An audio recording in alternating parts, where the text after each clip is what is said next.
Bonjour, aujourd'hui nous allons voir ce que sont les paramètres d'une variable aléatoire. Alors avant de rentrer dans des aspects techniques, là ici donnés dans l'encadré que vous avez en bleu là sur votre écran, on va d'abord essayer de comprendre de quoi il s'agit. Et avant ça, on va avoir besoin d'un petit rappel de statistiques de la classe de seconde. Donc, comment est-ce qu'on calcule une moyenne avec un tableau valeur-fréquence? Je vous donne l'exemple suivant. Donc, on a un tableau là ici des fréquences du nombre de retards pendant un trimestre pour l'ensemble des élèves d'un lycée. Donc, on a les valeurs de notre variable, là où de notre caractère étudié sur la première ligne, et la fréquence correspondante sur la seconde ligne. Donc, comment on lit ce tableau? On peut dire par exemple, si on a une fréquence de 0,07 ici pour un nombre de 2 retards, ça veut dire que 7% des élèves ont eu 2 retards pendant le trimestre. Une fréquence, ça correspond à une proportion, un nombre entre 0 et 1, et avec un fois 100, on peut l'interpréter, l'exprimer en pourcentage. 74% des élèves n'ont eu aucun retard. Ici, si je fais fois 100, j'ai 1,3, et 1,3% des élèves ont eu 5 retards pendant le trimestre. Et si on veut calculer le nombre moyen de retards par élève dans ce lycée, eh bien comment on fait? On va faire de la manière suivante. Eh bien, une moyenne, quand on a un tableau valeur-fréquence, eh bien on fait simplement la somme des valeurs fois fréquence. Et donc on va faire 0 fois 0,74 plus 1 fois 0,11 plus 2 fois 0,07, etc. Et ça vous donne le calcul suivant. Donc si je note x, là, ma variable aléatoire, x bar, la moyenne, eh bien on fait la somme des valeurs fois fréquence. Et on obtient un 0,615. Donc, en moyenne, les élèves du lycée ont eu 0,615 retard pendant le trimestre. Alors, d'habitude, quand vous faites un calcul de moyenne pondérée, vous faites valeur fois coefficient, plus valeur fois coefficient, plus valeur fois coefficient. À la fin, vous divisez par la somme totale des coefficients. Mais quand on a affaire à une fréquence, la somme des fréquences est égale à 1, et donc on n'a pas besoin d'opérer une division à la fin. Donc voilà pour ce rappel. Si on a un tableau valeur-fréquence, la moyenne, elle se calcule simplement en faisant la somme des valeurs fois fréquence. Maintenant que ce petit rappel est fait, on va pouvoir passer à nos paramètres de variables aléatoires. Et je vais vous présenter ça à l'aide de l'exemple qui vient ici. On s'intéresse au temps de trajet domicile-travail selon le mode de transport. Donc là on voit par exemple, j'ai fait un trajet entre chez moi et mon lycée en vélo, j'ai mis 21 minutes. En voiture, j'ai mis 23 minutes. Mais ces temps de trajet, d'un trajet à l'autre, c'est pas toujours les mêmes. Ce sont des variables aléatoires, puisque on peut mettre plus ou moins de temps selon les événements, ce qui se passe. Est-ce que sur la route, on rencontre un tracteur? Est-ce qu'il y a un accident? Est-ce que j'ai eu du mal ou pas à me garer en voiture? Est-ce qu'en vélo, selon le temps, est-ce que j'ai pédalé plus vite, moins vite, etc. Donc tout un tas d'événements qui font qu'un temps de trajet est une variable aléatoire. Et je peux faire sur d'autres trajets. Par exemple, en vélo, un autre trajet, j'ai mis 20 minutes, et puis en voiture, j'ai mis 16 minutes. Alors, on va se concentrer sur ces temps de trajet l'un après l'autre. Donc, si on se concentre sur le vélo, je vais masquer ce qui se passe en voiture d'un trajet à l'autre, et regardons ce qui se passe sur des trajets successifs en vélo. Voilà, donc 20 minutes. Un autre jour, j'ai mis 21 minutes, un autre 19 minutes, etc. 20, 19, 20, 18, 17, là j'ai été exceptionnellement rapide, et voilà, et je fais varier. Alors comment on pourrait décrire ce temps de trajet en vélo? Eh bien, on dirait que, en gros, je mets 20 minutes pour faire mon trajet en vélo, et ça varie d'environ 1 ou 2 minutes le plus souvent. Voilà comment on pourrait décrire ce temps de trajet. En voiture, qu'est-ce que ça donnerait? Alors, pareil, on va libérer le temps de trajet en voiture. Je vais masquer celui en vélo pour qu'on se concentre sur le temps de trajet en voiture. voilà un trajet en voiture de 15 minutes, et maintenant j'en fais d'autres. 19 minutes, 23 minutes, 22, 21, 9, 39, etc. Alors là, comment on le décrirait, ce temps de trajet? Et bien, là, ça fluctue de façon plus importante. Mais si de la même manière, on tourne autour de 19-20 minutes, les fluctuations sont beaucoup plus importantes. Et donc là, on serait plus en peine de donner un temps de trajet, en gros, le plus fréquent. On pourrait dire que ça tourne autour de 20 minutes, mais avec une plus grande, ça varie plus, on pourrait dire une plus grande variabilité, peut-être. Eh bien, nos paramètres de variables aléatoires, ce sont des outils, des indicateurs qui vont nous permettre d'exprimer ce genre de comportement pour une variable aléatoire. Alors, on passe à une autre feuille où là, je vous ai donné toute une série de temps de trajet en vélo ou en voiture. Et il y en a une centaine. Voilà, j'aurais pu en faire plus, mais voilà, une centaine, ça me suffit. Donc, un premier jour 21 minutes en vélo, un autre jour 19 minutes, un troisième jour 19 minutes, etc. Pareil pour la voiture. Et on voit la représentation graphique qu'il y a en dessous. En vélo en bleu, eh bien, on a ce qu'on avait déjà observé. On est autour de 20 minutes, alors avec ici un événement exceptionnel, 31 minutes. Peut-être que j'ai déraillé, que j'ai crevé, je suis tombé de vélo, on n'en sait rien. Mais on retrouve le comportement qu'on avait décelé tout à l'heure. Et pareil pour la voiture, on tourne autour des 20 minutes et une grande variabilité. Pour l'instant, on va utiliser ce mot-là. On utilisera variance tout à l'heure pour notre variable aléatoire. Donc, voilà nos deux situations. Alors déjà, première chose, quand nous, dans le langage courant, si je dis que en vélo, combien de temps tu mets pour aller au lycée en vélo? Oh, je mets en gros 20 minutes à 1 ou 2 minutes près. Nous, ce qu'on veut, c'est un indicateur numérique qui permet d'exprimer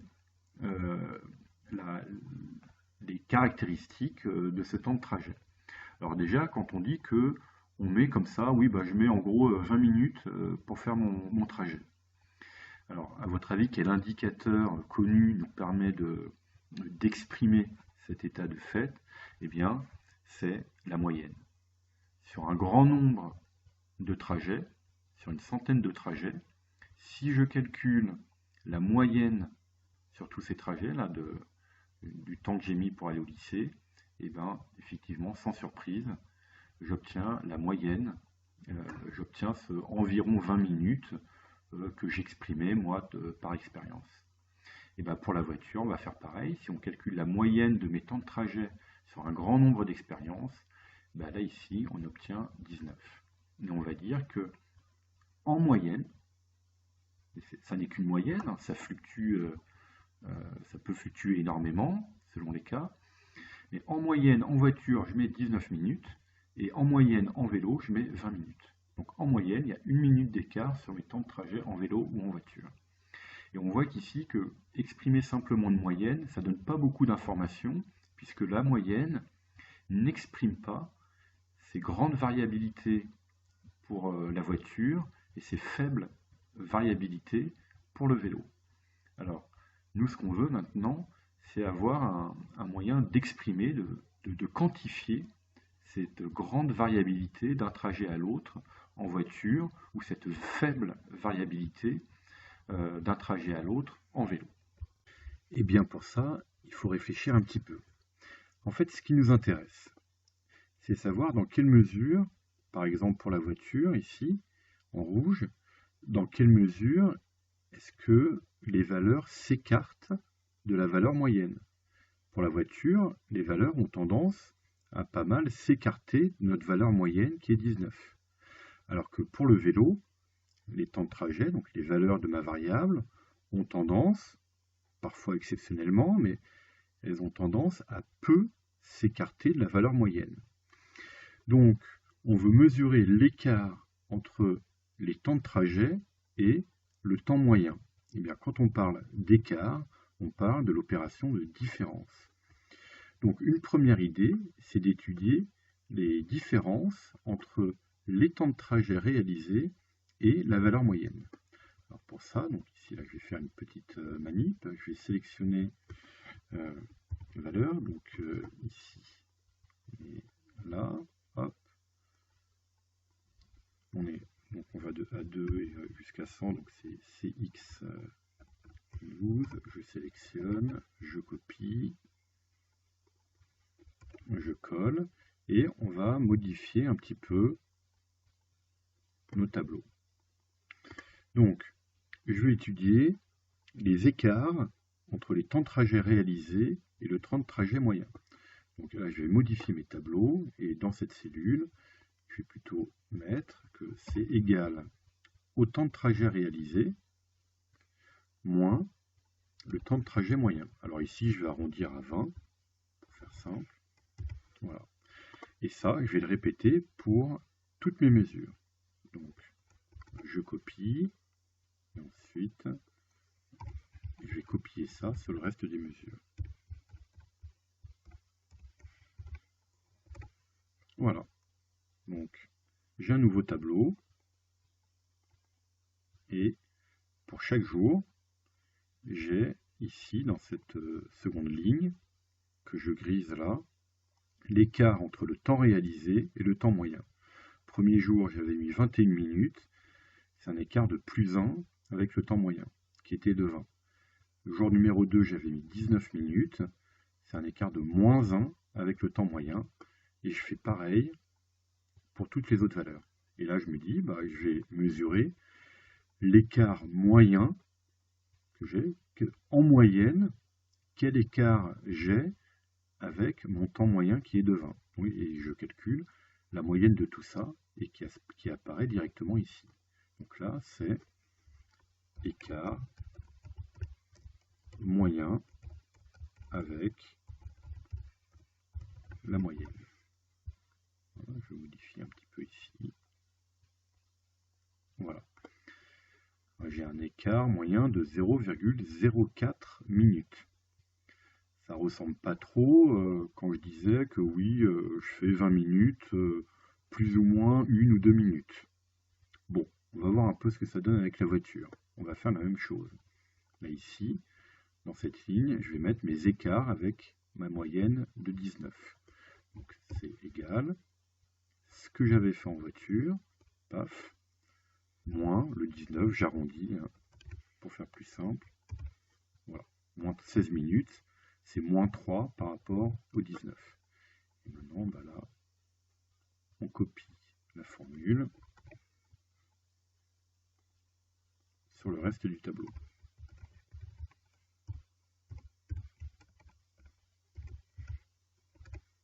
Voilà. Donc là, j'avais premier jour en voiture 16 minutes, c'est moins 3 minutes par rapport au 19 que j'ai en moyenne.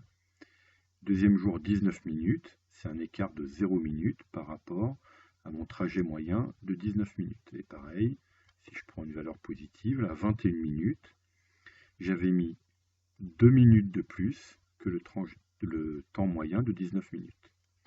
Et là, on a la moyenne des écarts. Et là, on a une moyenne de 0,13. Alors, qu'est-ce qui se passe? Ça correspond, alors pas du tout à ce que j'aurais voulu avoir. Donc, cette grande variabilité, ces grands écarts avec la moyenne pour la voiture et des faibles écarts avec le vélo. Hein, ce 0,04 minutes ou ce 0,13 minutes, ça ne rend pas compte des écarts que je pouvais avoir. Là, ici, si j'ai de l'ordre de 30 minutes, c'est un écart de 10 minutes. Ça ne correspond pas trop. En fait, qu'est-ce qui se passe? C'est que j'ai fait simplement la différence. Mais donc, par exemple, pour le vélo, j'ai des plus 1, moins 1, moins 1, moins 1, 0, plus 1. Quand je vais calculer la moyenne, il va y avoir des compensations. Le 1 ici se compense avec le moins 1 qui est là. Le moins 1 qui est là se compense avec le 1 qui est là. Ce 1 se compense avec ce deuxième moins 1, etc. Il y a tout un jeu de compensation de plus 1, moins 1 ou même de plus 2 et d'autres moins 1, qui fait que finalement ça s'équilibre et j'obtiens une moyenne qui est très très faible. Et pareil avec temps de trajet en vélo. Les valeurs négatives vont avoir tendance à se compenser avec les valeurs positives. Et donc en fait, l'indicateur que j'ai choisi ici, à savoir en moyenne, donc mon écart moyen par rapport à la moyenne, donc là c'est pareil, hein, écart moyen avec la moyenne en vélo, là c'est pareil en voiture, hein.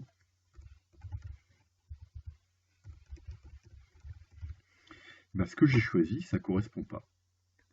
Parce qu'en fait, ce qui m'intéresse, c'est pas d'avoir fait plus 1 minute ou moins 1 minute. Ce qui m'intéresse, c'est le fait de m'être écarté de 1 minute par rapport à mes 20 minutes initiales.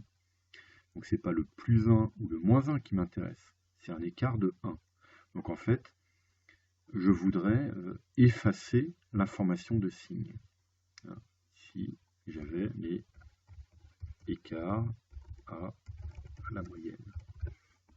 Et là pareil, ici, écart à la moyenne. Eh bien, pour effacer l'information de signe, il y a plusieurs possibilités. En gros, il y a la valeur absolue ou l'élévation au carré. Alors, je ne rentre pas dans les détails, mais ce que les mathématiciens ont choisi, c'est d'utiliser l'élévation au carré. Donc, je vais faire écart à la moyenne, élevé au carré. Donc ici, pour faire plus simple symboliquement, je vais dire que c'est les valeurs de ma variable, donc x, moins la moyenne, que j'élève au carré. Et on va faire pareil de l'autre côté, avec la voiture. Voilà. Donc ici, je modifie ma formule, j'élève au carré. Maintenant que je l'ai, je copie, et je vais la copier dans les autres cellules. Donc jusqu'à Cx. Et je colle. Donc j'ai effacé, vous voyez, toutes les valeurs négatives sont devenues positives. Alors il y a eu une élévation au carré, mais on n'a que des valeurs positives et il ne va plus y avoir un jeu de compensation.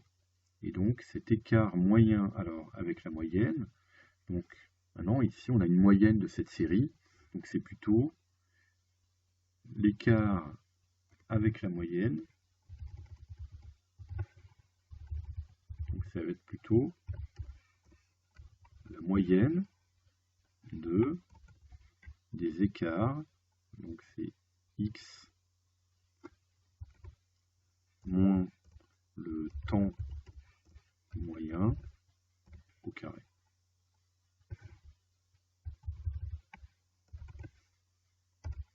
Voilà, et là on fait pareil.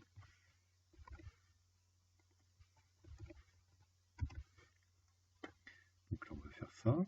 Donc j'élève au carré pour effacer l'information de signe.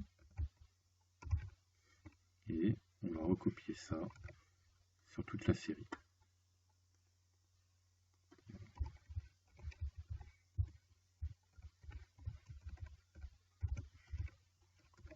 Et voilà, on a effacé toutes les informations de signe. Alors, on a payé un prix quand même, on a élevé au carré, hein. Et voilà.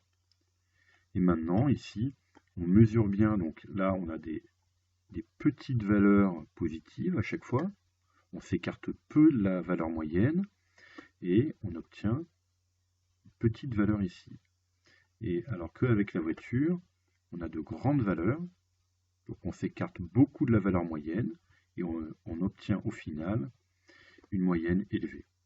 Et bien c'est cet indicateur-là qu'on va retenir pour notre variable aléatoire pour mesurer ces grandes variations d'une expérience à l'autre. Et cet indicateur, on appelle ça la variance. Donc la variance, c'est la moyenne des écarts, là ce x moins le temps moyen, des écarts avec la valeur moyenne. Et on élève au carré pour effacer les informations de signe. Donc c'est ça la variance d'une variable aléatoire. Et ici, donc, une grande variance eh bien, ça veut dire qu'on va avoir de grandes fluctuations, comme ça, une petite variance, ça veut dire qu'on va avoir de petites variations.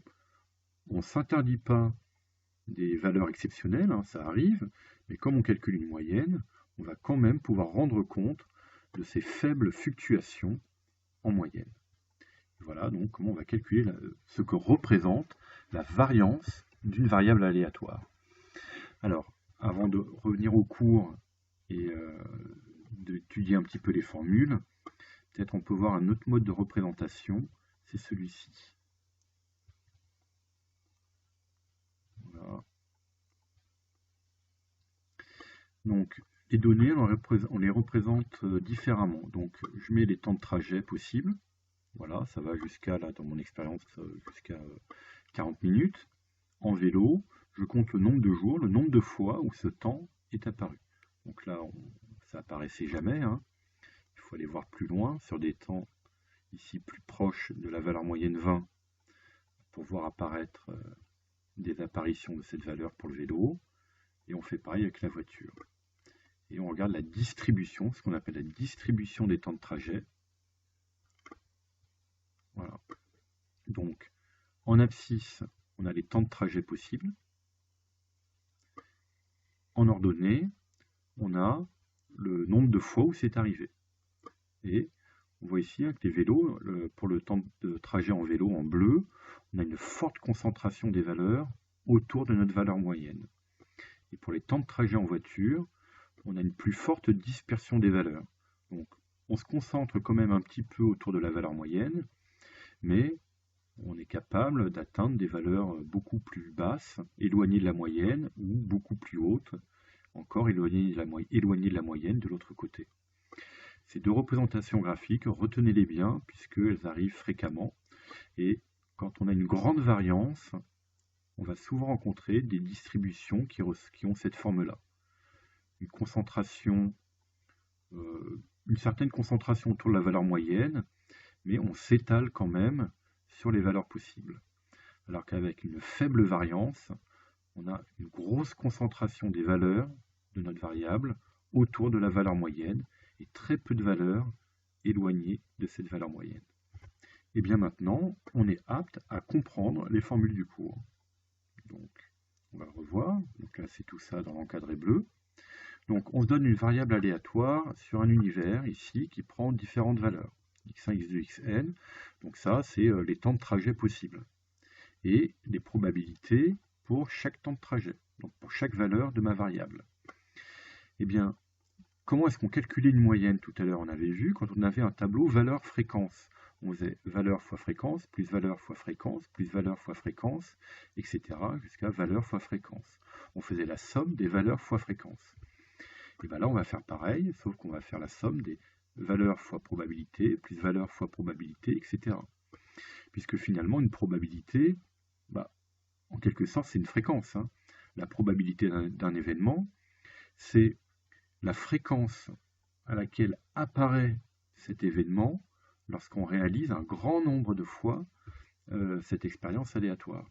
Et donc, on a ce qui suit ici, l'espérance de x, notée E de x, c'est ça. Espérance de x égale sigma, c'est la somme des valeurs fois proba. x1 fois p1 plus x2 fois p2, etc. Espérance de x, c'est égal à la somme des valeurs fois probabilité. Et donc, c'est qu'est-ce que je peux obtenir, qu'est-ce que je peux espérer obtenir en moyenne sur un grand nombre d'expériences. C'est ça. Hein. Et c'était ce trajet, en moyenne 20 minutes, je peux espérer, sur un grand nombre d'expériences, faire en moyenne un trajet de 20 minutes, sachant qu'il peut y avoir des fluctuations. Et ensuite, la variance de notre variable, on a vu, hein, c'est la moyenne des écarts à la valeur moyenne au carré. Et une moyenne, c'est une espérance, donc on calcule l'espérance, hein, pensez la moyenne, des valeurs, donc des écarts, donc la différence, c'est un écart.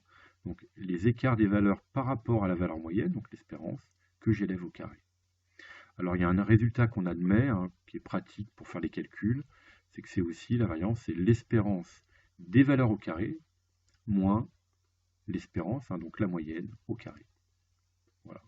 Et ensuite, on a ce qu'on appelle l'écart type, donc qui se note S de x ou sigma de x. Bien, comme on a eu des valeurs qui ont été élevées au carré, et bien, pour revenir à notre unité initiale, hein, on passe quand même à la racine carrée. C'est ce qu'on appelle l'écart type, et qui lui aussi nous permet de mesurer l'écart moyen par rapport à la moyenne. Voilà. Et bien, maintenant, on peut peut-être faire un petit exemple avec des lancers de dés à 6 faces, hein, pour voir un peu comment ça se passe.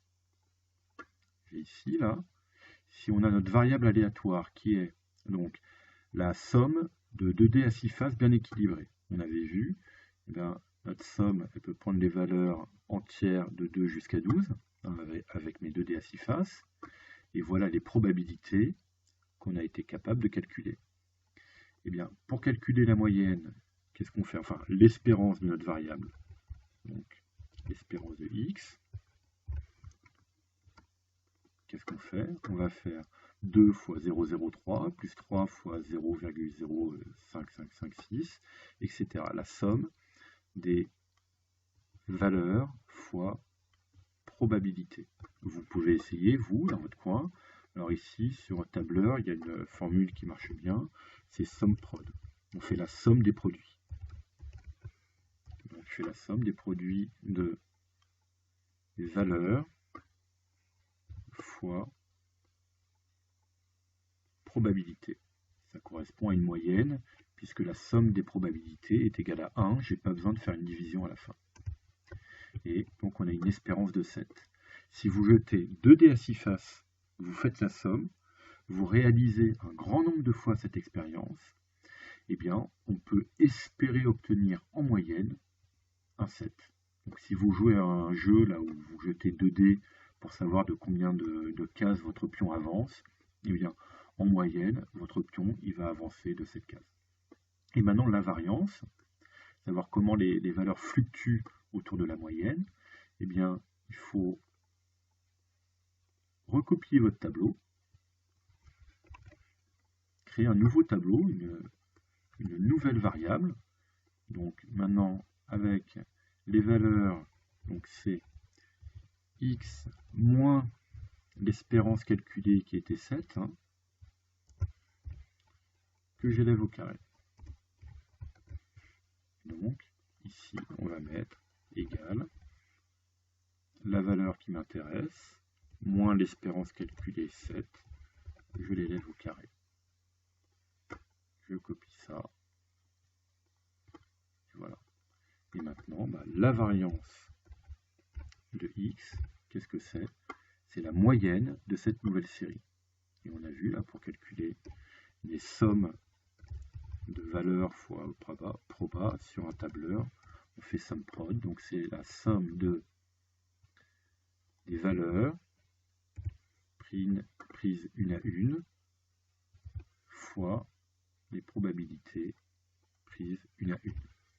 Hein, cette formule, elle va faire 25 fois 0,03 plus 16 fois 0,05556, etc. Et donc, on a une variance d'environ 5,8. Et l'écart type, c'est la racine carrée de la variance. Donc, c'est égal à la racine de cette valeur. Voilà. Et donc, en moyenne, alors, il y a un petit abus là de ma part, hein, je ne vais pas rentrer dans les détails. Bon, on va dire que en moyenne, les valeurs prises par mes 2 dés à 6 faces, l'écart avec la valeur moyenne 7, il est de 2,4. Alors c'est pas totalement vrai ce que je vous dis ici, juste une représentation qui va être des choses qui va être acceptable à notre niveau. Ça ne veut pas exactement dire ça, mais on s'écarte de la valeur moyenne d'environ 2,5, quelque chose comme ça. Voilà, et bien maintenant vous êtes capable de réaliser des exercices pour déterminer une espérance, une variance, un écart type d'une variable aléatoire. Voilà, c'est tout pour aujourd'hui. Merci.